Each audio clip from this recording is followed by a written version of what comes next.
こんにちは、ハリケーンフットボールです。今回の教材は、なでしこジャパンに関する動画です。なでしこジャパンは、アジア杯の準決勝で韓国と対戦し、4-1で快勝しました。得点差以上に明らかに差があったように感じましたが、試合の終盤には、スペースを与えてしまったり、寄せが遅れてくるような場面も見えましたが、ほぼ試合全体を通じて支配し続けていました。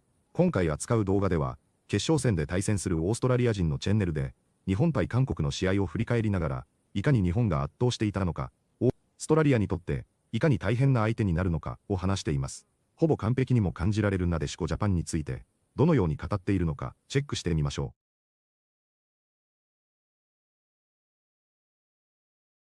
Hello everyone and welcome to the latest edition of Dubcast Daily as the Dubcast tackles the Women's Asian Cup. A bit of change of scenery here. I'm Jacob Stevens hosting today. Alongside I'm joined by Lockie Avil after a game, Lockie, in the semi-final here between Korea and Japan that you can throw basically any superlative onto this one, I think, and Japan rises above it 4-1 in the end. I think there were 2 goals disallowed for offsides as well for Japan, so it could have looked a little bit worse. And then there was a lengthy discussion at the end for a consolation penalty for Korea, but at the end of the day, Japan were just far too good in this one. Yeah, they were really good. There were definitely 2 offside goals disallowed. I'm pretty sure there was a 3rd one in there as well. Could have been. Somehow. Have been. They had so many chances. So many chances. They put the ball into the back of the net so many times. My recollection is failing me. But this was a comprehensive performance from the Japanese. It's the team that we kind of marked from the beginning as would be the team to beat. I think they've proven why they had that mantle. And yeah, this was a convincing victory in a semi-final of a continental competition, which doesn't happen all too often. So definitely warning signs for the Matildas ahead of Saturday night. Yeah, well, I think that the main thing that will be a warning sign was just the how clinical Japan were in terms of what they were doing with the ball, how they were doing it, executing well. And when they were putting the ball in the box, very rarely was it going to waste. That shots were on target, even from the get-go. I mean, in the first 5 minutes, they had a handful of chances that on another day, they probably would have converted a couple of them. And it's a completely different game from then on, even compared to this one. So I think that's kind of the main thing, right? Korea, they came out and I don't think it was necessarily a poor approach, all things considered. You know that Japan are going to be one of the stronger sides in this competition coming into it, but you've got to also, I think, back yourself a little bit as a team that's been able to get all the way to the semi-final, to go, we can play football. And we did see it for a couple of periods in the second half, Lockie, once the game kind of opened up a little bit more, once Japan had a lead and were playing a little bit more freely. But it just felt like for that first half, Korea were really intent to try and kind of stay very solid defensively. They looked to not make too many mistakes, but the problem was that the pressure just became overwhelming even after only 10-15 minutes, and Japan got the ball in the back of the net early. So it's not a flawed approach, I don't think, in these kinds of games, but I think what it goes to show is the fact that Japan were able to break it down pretty easily regardless, and that's a really, really dangerous sign for the Tillies come the final on Sunday. Yeah, you're right. It's not necessarily a bad strategy. It's just when it goes wrong and you do end up 2-0 down within 25 minutes, then like, where do you go to from there? Like, you tried to bunker down and keep the score at 0-0 for as long as you can. And then, yes, you're disappointed with the first goal. But like the second one, Hamado like comes in, gives the little eyes across the box and then just rockets it into the top corner from that angle. Like, at a certain point, you know, you're a defender there, you look around, you go like, what just happened? Like, so the unfortunate thing for South Korea was, despite that strategy, as you say, you find yourself 2 goals behind and then, you know, where do you go from there? It's just such a good Japanese side. And fair play, though, to the South Koreans. Like, there's not a team in this tournament that's put a goal past them yet, and they managed to at least break that barrier tonight. So, no one else has gotten that far. Exactly. And it was a well-taken goal as well, right? I mean, capitalised on the opportunity. Really one of the few chances they had all game, South Korea, that actually kind of developed into something and a shooting chance and took it very well, a very fine finish. I think it was Kang Chae-rim that scored that one. Like, again, going to what I said earlier, you've got yourself a good football team there. So at a point in time, you've got to back yourself to be able to do that kind of stuff. They just, succumbed early to a bit of early Japanese pressure and weren't able to claw their way back into it. On that second goal that Japan did score, it's quite funny actually. It was one of the things I remember most from the game, even though it's only just happened, was watching it, and I thought it was a mishit cross and it went into the side netting. I was like, oh no, she's really shanked that one. I was like, that's not gone well, and they're off celebrating. I'm like, wait, what? And when you see the replay, I mean, in the group chat, I'm saying, how did that go in? And it's just a really well struck football that keeper's not going to stand a chance when that's coming at you. In terms of, I reckon she gets deceived. I reckon the eyes of looking forward to cross the ball rather than shoot for goal. And we see that happen, right? With goalkeepers kind of get caught in those two minds of, do I stay and protect my front post and be big and stop that opportunity from opening up, or do I take that step across or that half step across to make sure that if the ball is going to be cut, they're able to recover and stop any shot that comes in. And it's just unfortunate, but it's also really well taken. And you do have to feel for the keeper there, because it's kind of one of those ones where if they make that right call and they make that save, it could be a different game theoretically, right?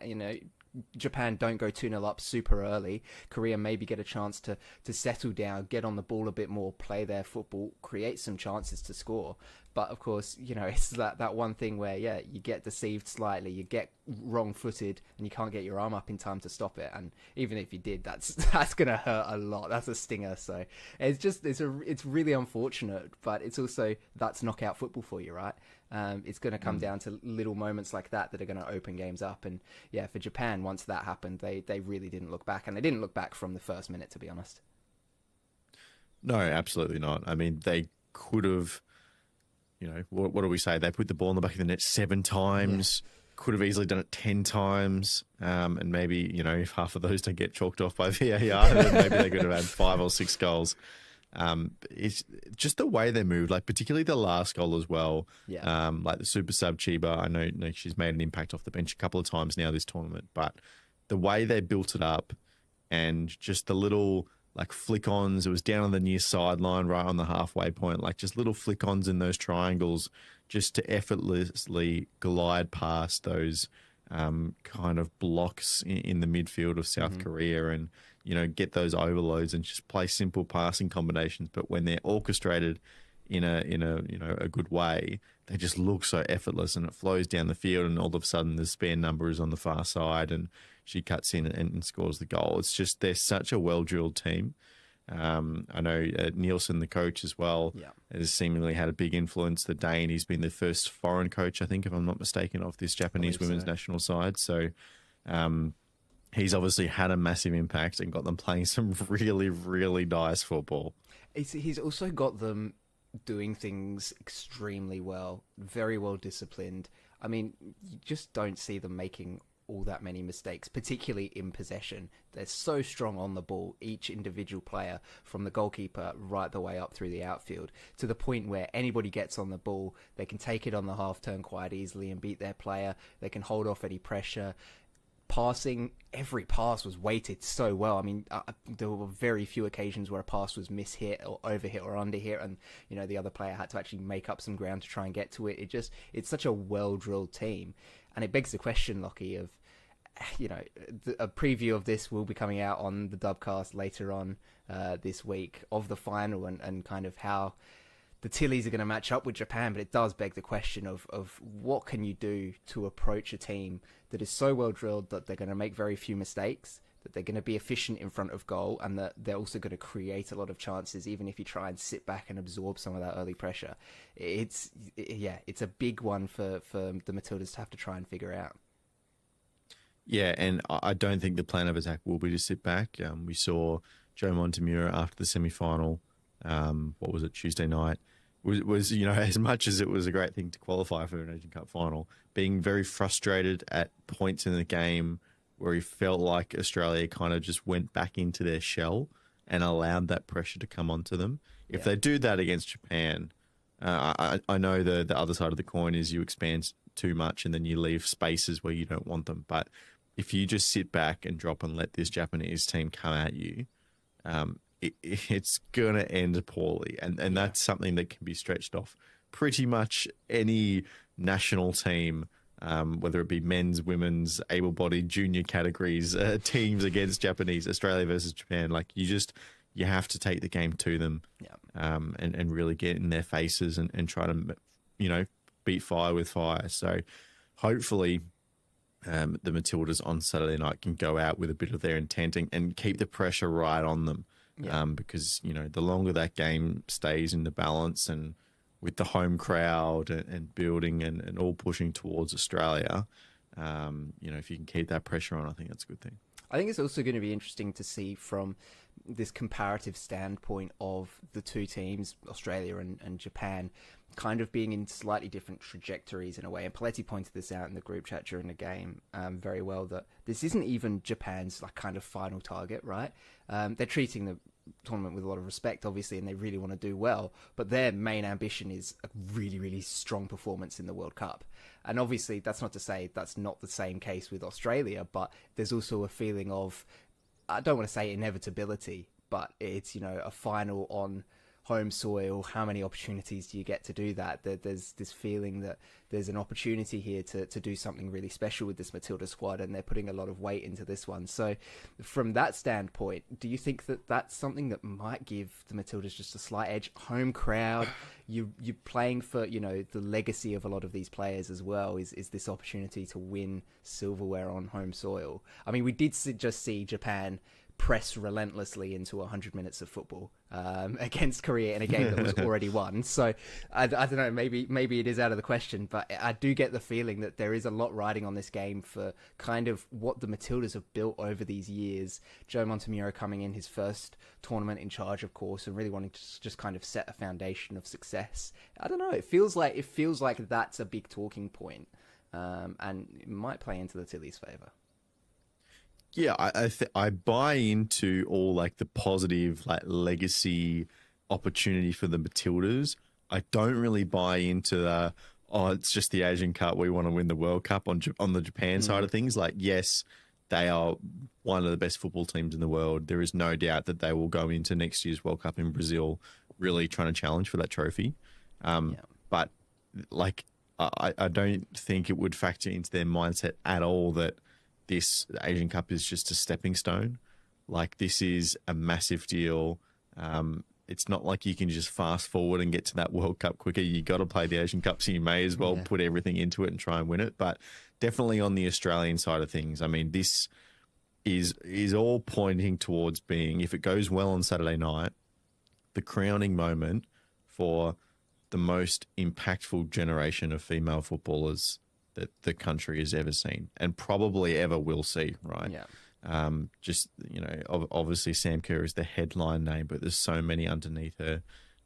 Emily Van Egmond, who just broke the cap record for any Australian national team player, the likes of an Alana Kennedy, Steph Catley, some of these really, really senior names. And we've seen the kind of fresh blood come through in the last few years as well. But since 2023, hosting the World Cup on Australian soil, obviously, a lot has changed in the women's football space in Australia. And a lot has stayed the same, but that's part of the progress, right?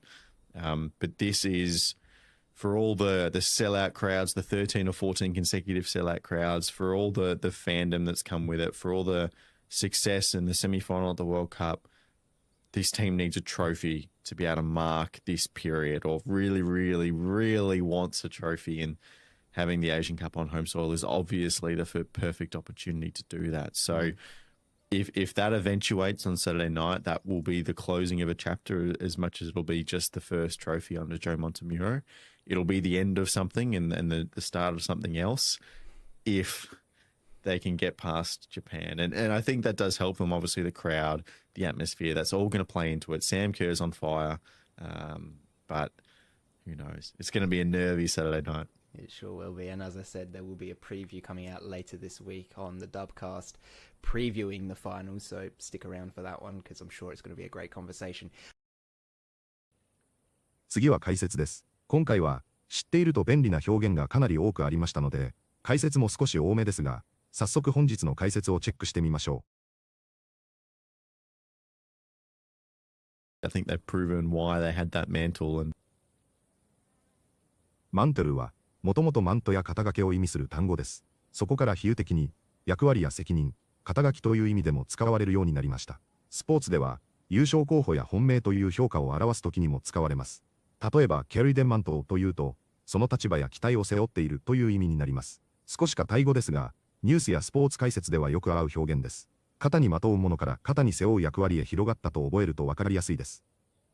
Yeah, I think they've proven why they had that mantle, and I think they've proven why they had that mantle. And Shots were on target even from the get-go. I mean, The get-go は、主に from the get-go という形で使われる口語表現です。意味は、最初からや出だしからです。スポーツ実況では、立ち上がりからチームの勢いがあった時によく使われます。from the beginning よりも、砕けた会話らしい響きがあります。語源ははっきり一つではありませんが、go には動き出すという感覚があります。そこから、試合や出来事が始まった瞬間からという意味で使われるようになりました。会話でも実況でも使いやすい便利な表現です。立ち上がりからと訳すと、サッカーでは特に自然です。shots were on target even from the get-go. I mean, shots were on target even from the get-go. I mean, you tried to bunker down, and バンカーダウンは、身を潜めるや守りを固めるという意味の表現です。もともとは、バンカーという防空壕のイメージから来ています。つまり、危険な状況で外に出ず、しっかり耐える感覚です。サッカーでは、相手の攻撃を受けるために引いて守るときによく合います。例えば、They tried to bunker down なら、彼らは守備を固めようとしたという意味です。ただし、単に守るだけでなく、圧力に耐えるニュアンスも含まれます。スポーツ解説では、相手に押し込まれてラインを下げる場面で使いやすいです。日本語では引いて守るやブロックを作って耐えると訳すと自然です。守備的な戦い方を表す便利な表現として覚えておくと役立ちます。you tried to bunker down, and you tried to bunker down, and succumbed early to a bit of early Japanese pressure, and スカンブは、屈するや耐えきれずに負けるという意味の単語です。単にルーズというよりも、プレッシャーや強い力に押されて崩れる感じがあります。サッカーでは、相手の激しい攻撃に耐えきれなかった時によく合います。例えばスカンとプレッシャーなら、プレッシャーに屈するという意味です。病気や疲労、誘惑に負ける時にも使えるので、スポーツ以外でもよく出ます。ニュース英語やスポーツ解説でも使われやすい、少し硬い単語です。耐えきれずに屈すると覚えると、かなり使いやすいです。succumbed early to a bit of early Japanese pressure, and succumbed early to a bit of early Japanese pressure, and weren't able to claw their way back into it. claw one's way は、必死にもがきながら進むという意味の表現です。claw はもともと爪を意味する単語です。そこから、爪を立ててでも前へ進むような強いイメージが生まれました。スポーツでは、劣勢のチームが粘って盛り返すときによく使われます。例えば claw their way back なら、必死に食らいついて戻るという意味です。単なるカムバックよりも、もっと苦労や粘り強さが感じられます。サッカーでは、苦しい展開から流れを取り戻す場面にぴったりで、実況や解説でも臨場感が出やすい表現です。爪を立てるように進むと覚えるとイメージしやすいです。And weren't able to claw their way back into it. And weren't able to claw their way back into it. I was like, oh no, she's really shanked that one. シャンクは、スポーツでひどく当たり損ねるという意味で使われる単語です。サッカーでは、足の変な部分に当たってボールが意図しない方向へ飛ぶときによく使われます。ゴルフでも、クラブの芯ではなく、変な部分に当ててしまったときに、日本語でもシャンクと言われます。ただのミスヒットよりも、もっと見苦しくて明らかなミスという感じがあります。もともとのシャンクは、すねや足の下の細い部分という意味でしたが、そこから、ボールを正しい面ではなく、変な部分に当てる意味へ広がりました。日本語では当たり損ねる、ミスキックすると訳すのが自然です。スポーツ英語では覚えておくとかなり役立つ単語です。I was like, oh no, she's really shanked that one. I was like, oh no, she's really shanked that one. just to effortlessly glide past those kind of blocks. グライドパスとは、滑るように通り過ぎるや、スルッと抜けるという意味の表現です。グライドには、滑らかで軽い動きのイメージがあります。そのため、サッカーでは相手を無理なくかわしたり、ブロックの間を自然に抜けたりする場面でよく合います。例えばグライドペステベンダルなら、守備者をスルリとかわすという意味です。ただ突破するというより、簡単そうに前へ進むニュアンスが出るのがポイントです。力強さよりも、滑らかさやスマさを感じさせる表現で、実況や解説では、とても映像が浮かびやすい言い方です。スルッと抜けると覚えると、とても使いやすいです。just to effortlessly glide past those kind of blocks just to effortlessly glide past those kind of blocks. And it begs the question, Lockie, of, It begs. The question は、そこで疑問になるのはという意味の表現です。何かを見たり聞いたりした結果、自然に次の問いが出てくるときに使います。ここでのbegは、お願いするではなく、その問いを引き出すという感覚です。少し硬い表現ですが、ニュース、評論、スポーツ解説ではとてもよく合います。直訳するより、そこで問われるのはや、当然気になるのはと訳すと自然です。会話でも使えますが、少し大人っぽい響きがあり、英語らしい論理の流れを作るのに便利な表現です。And it begs the question, Lockie, of, and it begs the question, Lockie, of, whether it be men's, women's, able-bodied, junior categories. Able-bodied は、身体に障害のないや、一般カテゴリーのという意味の表現です。もともとは、身体的に十分動けるという意味から来ています。スポーツでは、パラスポーツや障害者部門と区別して使われることがあります。例えば、Able-bodied athletesなら、一般カテゴリーの選手たちという意味になります。今回の文脈では、男子や女子、ジュニアと並べて、通常の競技カテゴリーを表しています。直訳すると少し硬く感じるので、日本語では、一般カテゴリーとするのが自然です。文脈によっては、健常者カテゴリーと訳すこともできます。ただし、表現としては少しフォーマルで、配慮が必要な場合もあります。スポーツ記事や大会区分では知っておくと役立つ言葉です。Whether it be men's, women's, able-bodied, junior categories, whether it be men's, women's, able-bodied, junior categories, for all the fandom that's come with it. ファンドムは、ファン全体やファン文化を表す単語です。ファンドムは、一人のファンを表すのに対して、ファンドムは、その集まり全体を指します。例えば、あるチームを応援する人たちの熱狂や雰囲気、コミュニティ全体がファンドムです。スポーツでは、人気チームや代表チームの盛り上がりを表すときによく使えます。語尾のドンには、世界や領域という感覚があり、ファンドムは、直訳すると、ファンの世界に近い言葉です。日本語では、ファンの盛り上がりや、ファン文化と訳すと自然です。SNS 時代には特によく見かける便利な単語です。For all the fandom that's come with it, for all the fandom that's come with it.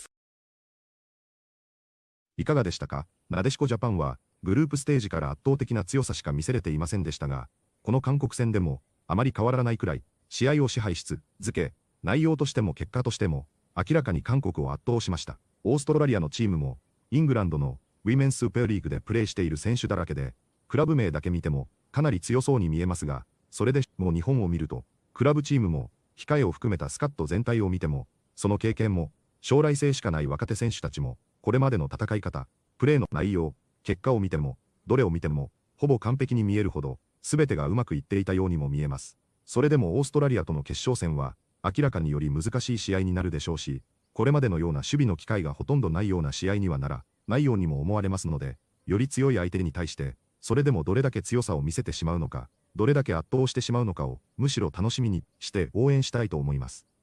本日もご視聴いただきありがとうございました。またすぐにお会いしましょう。